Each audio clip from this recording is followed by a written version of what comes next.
السلام علیکم ورحمۃ اللہ وبرکاتہ۔ مکہ مکرمہ کی تاریخی اہم کنووں میں سے ایک کنواں ہے۔ یہ مکہ مکرمہ کے معروف محلہ جرول میں واقع ہے، اور جرول کے اندر یہ بئر طویٰ معروف وادی طویٰ میں ہے۔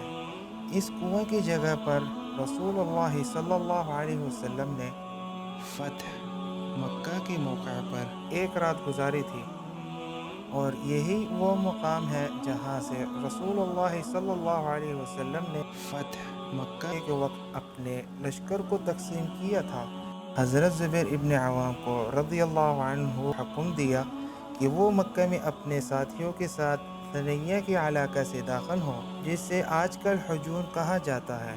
اسی طرح حضرت خالد بن ولید رضی اللہ عنہ کو حکم دیا وہ مکہ مکرمہ سے لیف کے راستے سے داخل ہوں، جو کہ مکہ مکرمہ کے نچلی جانب ہے۔ پھر رسول اللہ صلی اللہ علیہ وسلم خود مکہ مکرمہ میں معلا کی طرف سے مکہ میں داخل ہوئے۔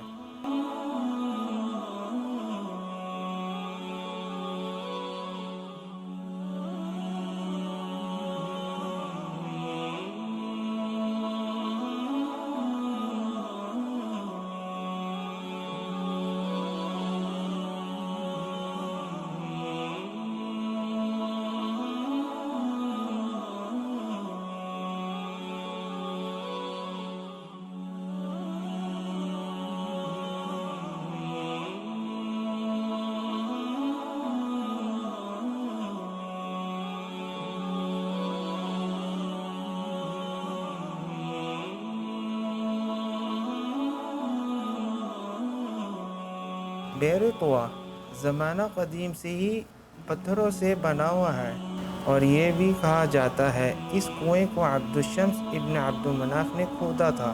اسی جگہ حضور صلی اللہ علیہ وسلم نے فتح مکہ کے وقت مکہ مکرمہ میں داخل ہونے سے پہلے غسل بھی فرمایا تھا۔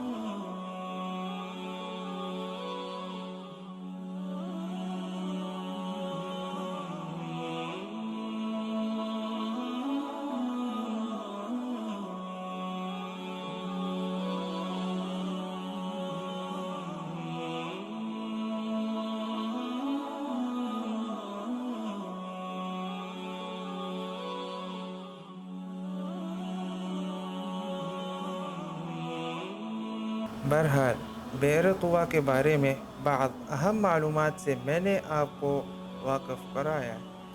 امید ہے کہ ناظرین حضرات کو میری یہ معلومات پسند آئی ہوں گی۔